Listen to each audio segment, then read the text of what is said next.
exciting part, the break. Paulie actually, like someone touched on, actually showing a flash of brilliance, holding the ball out, sort of keeping alive as he was kind of being tackled and getting a great offload away, and then a ball through to CO. Saw him sprinting up the wing, and that the kick he put through probably just didn't have the right weight on it, so it bounced. It bounced and turned in, which helped Darnell McIntosh on the line he was running. Whereas if it had bounced and turned out, I think it would have been a more even chase, because that's what CO was expecting it and wanting it to do from the way he set off. So that was exciting, an exciting end to the game. A game that didn't have, like you say, tons of moments of super flair. That was kind of a real shock of flair right at the end that nearly gave Salford the result. So it was an exciting game in that regard, that the result was in the balance throughout. Yeah, and I think it's these are the games that I don't think anyone expects Huddersfield to be up there in the top 5 at the end of the year, but actually these are the kind of games that you need to win to stave off any threat of being in any kind of relegation dogfight. So a valuable win to say the least. That did like the hard graft, the hard yards. So I'd be looking at Mossop and Johnson from Salford, and I suppose Luke Yates as well. I'd be looking at Wardle and Lawrence. I thought were very good for the Giants. They didn't show up in the stats sheet, but Michael Lawrence seemed to have a real positive impact on the side whenever he was on the field. As you would expect an experienced player to kind of help with what wasn't a necessarily hugely experienced pack around him. Matt English, Aaron Murphy's an experienced player, but he's not an experienced pack player. People like that. But I thought Lawrence was very good too, and Ty was decent off the bench. Yeah, you've got to say that they, as you say, they did the business.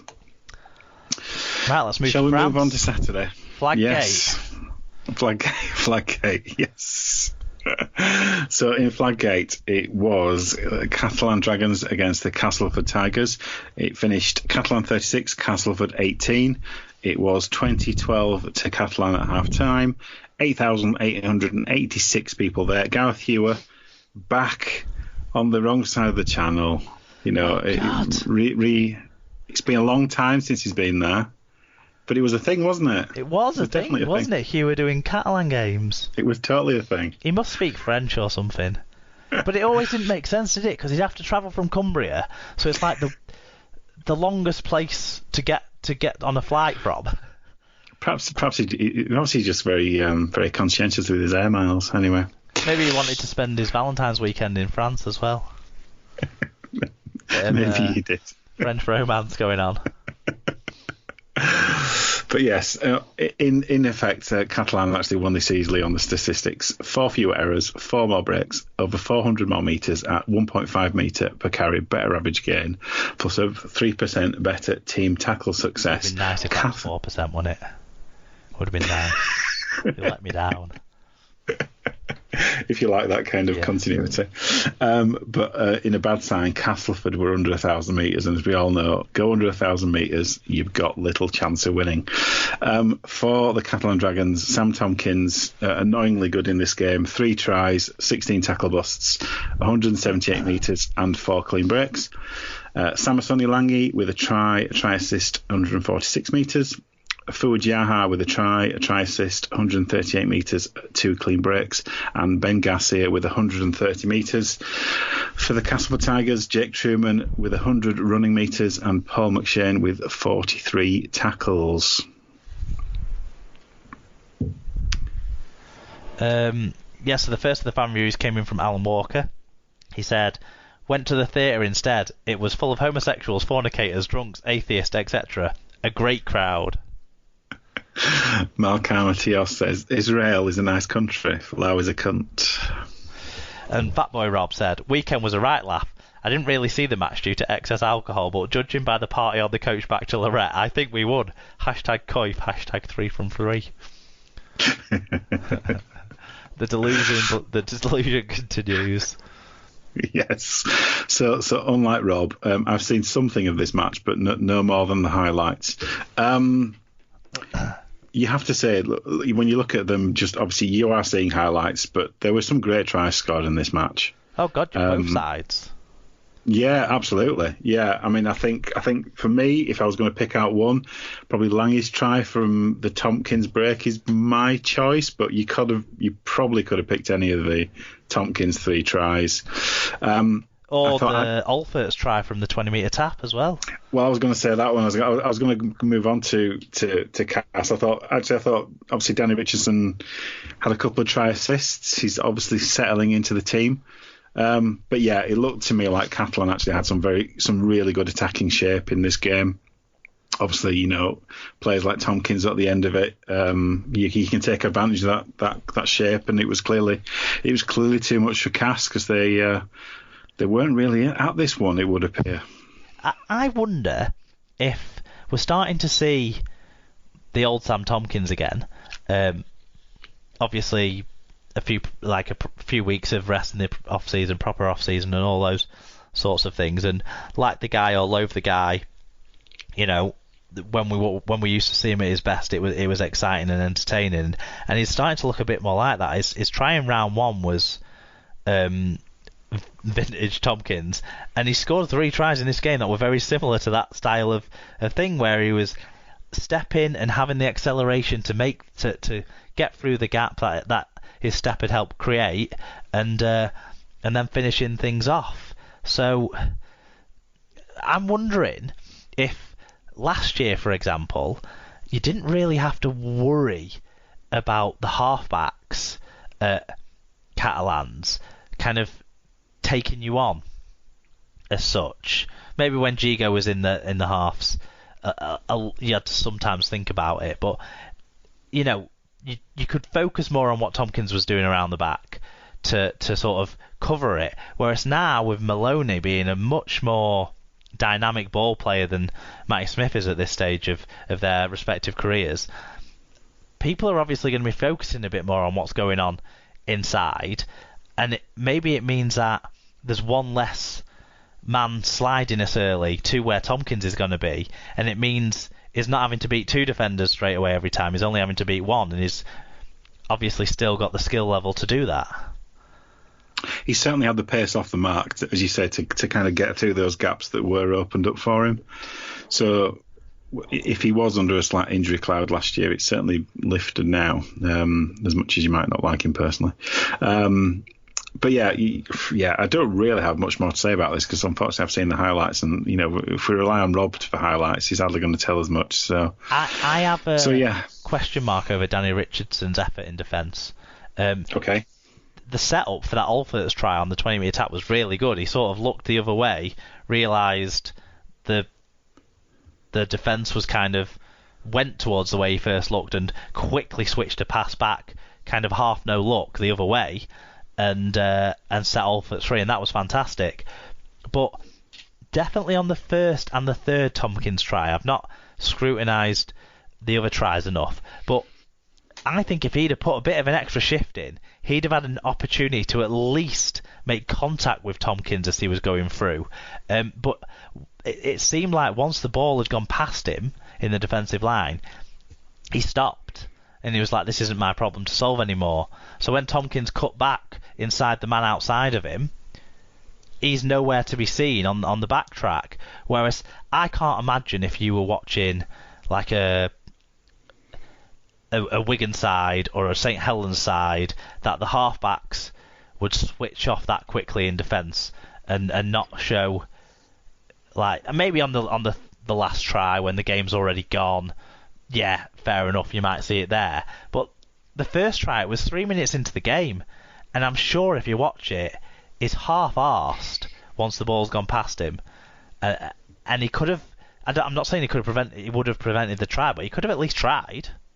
And that, to me, I don't like. And maybe that's one of the reasons why he's no longer at St Helens. But he did do some great stuff too, don't get me wrong. He certainly did some great stuff going forward, but yeah, it just obviously wasn't it wasn't Castleford's day for many reasons. No. Okay. Hull FC versus St Helens. Many might say this was the the game of the week going into it. The first half certainly wouldn't have made people think that. It was 6-2 to the home side at half time, but things really did swing around. Lots of points scored in the second half, and most of them for the away side, and it finished 32 points to 18 to St Helens. 12,399 were there, so the best attended game of the round. Liam Moore was the referee. I have a feeling we're going to hear his name. Because it was a Sunday game, and because I've not been well, I've not had a chance to put the team stats together to assess those, but individually Johnny Lomax 3 try assists, 5 tackle busts, 158 metres. Tommy Makinson returning to this game, goal kicking as well, but 141 metres. Zeb Taylor 141 metres, and Louis McCarthy Scarsbrook, our friend of the testimonial years, 1 try, 5 tackle busts and 136 metres for Louis. And then in terms of the losing Hull FC side, Carlos Tumavave, 2 tries, 8 tackle busts and 148 metres. Scott Taylor with 100 metres, and Danny Yerme, tackling machine Houghton, 59 tackles, 13 of which were marker tackles. So the first one to get in and put the boot in is Tom Andrews, unsurprisingly. And he says, "Hear that? The Champions Elect bubble just burst faster than Albert Kelly runs when he sees a plate of chicken nuggets. Must be the jet lag or cup final hangover." Paige says, Liam Moore, what a prick. Hardly penalised for anything in the first half. Second half, it was like he found his whistle or learnt how to use it. Individual errors cost us a match there when we didn't seem to have much go forward with so many players missing. Better than last season though. Credit where credit is due. Lomax was awesome for Saints today. Really got them going. Onwards to the next one. Bring on the pies. And that's very good timing. Steve Pye, I don't think that's what she meant, but Steve Pye says, this was always going to be a tough game, and the first half was a good, even contest. Ligi Sau was particularly impressive. However, second half was a car crash.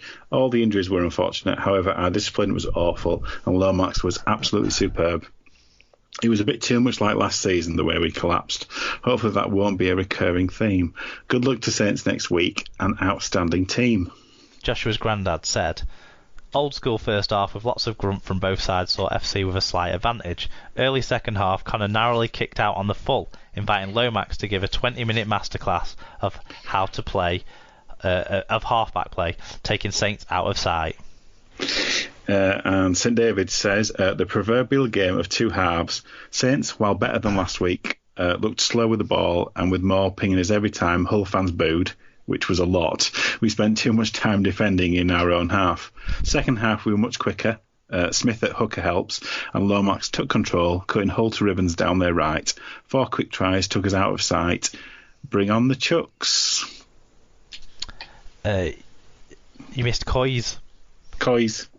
Sarah McKenzie said, first half, good attritional arm wrestle. Second half, we decided to let Lomax run the game and he did a good job. Shaw's last minute try, far superior to Crooks's last week. Thompson is a niggly whinger when things don't go his way. Well and truly beasted by Sau. Good to see St David.